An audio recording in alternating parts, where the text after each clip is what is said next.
Halo guys, balik lagi ke channelnya Mimin. Gimana kabar teman-teman semua? Semoga baik-baik aja ya. Oke, di video kali ini mari kita lanjutkan review dari drama Hunter with a Scalpel yang makin seru tentunya. Bagaimana kelanjutannya? Ini dia, by Mimin. Oke, kita flashback sebentar. Sehyeon sewaktu kecil, pas dia lagi ngerayain ulang tahunnya bersama ibunya, pada saat itu dia menyaksikan ibunya disiksa sama ayahnya sendiri. Lalu dia menutup kupingnya agar dia tidak trauma dengan hal tersebut. Namun hingga sekarang hal itu tetap menghantui dirinya. By the way, pada hari itu Sehyeon akhirnya datang ke tempat lokasi di mana ayahnya berada dan dia bakal menyewa sebuah rumah dan dia bakal menempatin rumah itu hari itu juga.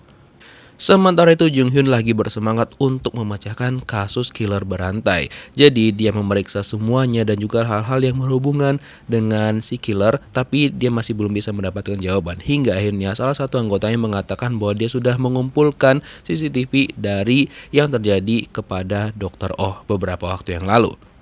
Dan beberapa anggota Jung Hyun yang lainnya itu menginterogasi pacarnya Dr. Oh. Nah, dia itu lebih menyalahkan Sehyeon lah yang memungkinkan orang yang utama menyebabkan pacarnya itu kehilangan nyawanya. Pokoknya dibenci banget sama Sehyeon karena katanya Sehyeon menghalangi karir pacarnya.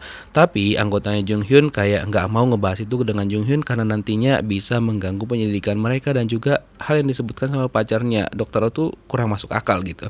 Terus kan ibu pemilik rumah yang disewa sama Sehyeon minta tolong nih sama Jo Gyun yang merupakan ayahnya Sehyeon untuk memperbaiki pintu dari rumah tersebut karena hari ini bakal ada orang yang menginap di sana, dia itu ahli forensik yang terkenal. Nah, Jo Gyun sadar bahwa itu adalah anaknya dia, Sehyeon. Dia bilang, "Oke, nanti dia bakal perbaikin." Tapi di hari ini ada acara karena katanya dia bakal mengenang hari istri dan anaknya kehilangan nyawanya, katanya ya. Terus setelah Juhin mengecek CCTV, dia mengatakan sama anggotanya kayaknya dia harus langsung terjun ke lokasi. Sekalian dia pengen bertemu dengan Sehyeon yang katanya kan menginap di lokasi itu juga. Ya udah, keesokan harinya dia nelpon Sehyeon dan mengatakan bahwa mereka bakal jumpa di tempat yang bakal mereka tentukan. Dan untuk Sehyeon, dia pergi ke lokasi kejadian di mana pertama kali Dr. Oh ditemukan dan dia lihat beberapa tempelan di sana yang dulunya dia juga sering banget menempel informasi itu setiap meletakkan tubuh korban dan dia ingat kejadian di masa lalu lagi.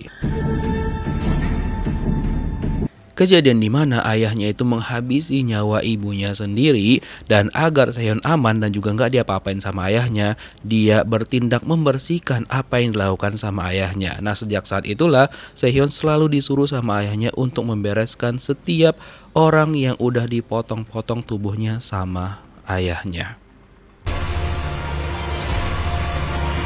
Sementara itu Jung Hyun sampailah dia ke lokasi dan dia mulai nih melihat CCTV yang dia tonton kemarin dan dia coba untuk mengatur skenario-nya kira-kira bagaimanakah kejadiannya. Dan untuk Sehyeon jadi gue sudah naik bus. Nah, di bus tersebut ketika masuk ke terowongan dia itu langsung trauma dan teringat di hari kejadian dia sedang bersama Dr. Oh dan dia sadar bahwa di sana itu memang ada ayahnya yang ngikutin mereka.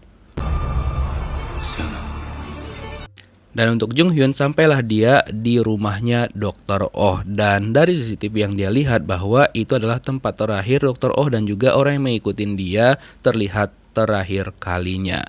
Dan sampai saat itu wajah dari si pelakunya itu benar-benar nggak kelihatan seperti dia itu udah hafal banget lokasi tersebut. Nah, nggak lama setelah itu Sehyeon datang dan akhirnya mereka ngobrol ke suatu tempat. Dan untuk ayahnya Sehyeon, dia pada malam itu bakal melakukan ritual lagi untuk memotong-motong tubuh orang lain dan kali ini korbannya adalah seorang wanita muda dan kerjanya diberesin sama anak yang dia katakan adalah anaknya dia gitu. Dan dia menggunakan buku medis walaupun dia tidak memiliki pengalaman medis dan juga memakai shinso ataupun segala jenis itu untuk memotong tubuh dari korbannya. Dan untuk anak kecil tadi, dengan santainya dia menunggu di luar sambil makan kimbap. 기억나는 게 있으십니까? Jung Hyun bertanya sama Sehyon setelah menunjukkan CCTV yang dia udah kumpulkan apakah Sehyon ingat sesuatu ataupun tidak. Sehyon bilang enggak, dia sengaja berbohong karena dia belum mau membagikan semua informasi yang dia tahu kepada Jung Hyun. Bahkan sebenarnya Sehyon tuh kan tahu kalau misalkan dua korban sebelumnya itu ada hubungannya. Dan ketika Jung Hyun juga bilang sama dia kalau Jung Hyun yakin banget bahwa pelakunya itu emang tinggal di daerah ini. Makanya dia selalu membuang korbannya di daerah itu juga gitu. Tapi Sehyon bilang belum tentu juga gitu. Dan setelah itu dia menerima telepon dari rekannya dan mengatakan bahwa pancuronium yang ditemukan di tubuh dua korban yang sudah ditemukan sebelumnya itu ada hubungan satu sama lain. Tapi dia bilang sama Jung Hyun bahwa itu nggak ada terdeteksi sama sekali gitu. Ditambah lagi kan di lehernya Dr. Oh itu sengaja Sehyon ambil bekas suntikannya. Jadi seakan-akan nggak ada bekas suntikan di tubuhnya Dr. Oh gitu.